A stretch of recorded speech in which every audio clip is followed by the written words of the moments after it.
Hi guys, dito ako ngayon sa terrace namin guys. Kaya tapos lang ng Easter Sunday. Ano mga ginawa nyo guys na sa Holy Week 2024?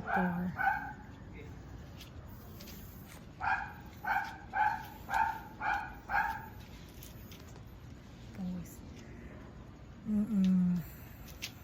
nung Monday, Tuesday, and Wednesday, nandito lang ako sa bahay. Tapos, tapos, Thursday naman, dito rin ako, Biyernes, position kami, tsaka nagsimba kami, mas. Tapos ito, kapon linggo ng pagkabuhay, yung Easter, mas din kami, ng mama ko. Kaya guys, anong ginawa nyo ngayong Holy Week? Ay! Anin ko kayo ng kitang tubig, Oreo. Ang likod kasi ng aso ko si Oreo, guys. Maraming salamat sa suporta nyo guys, inyong kaligtaan guys, Happy guys.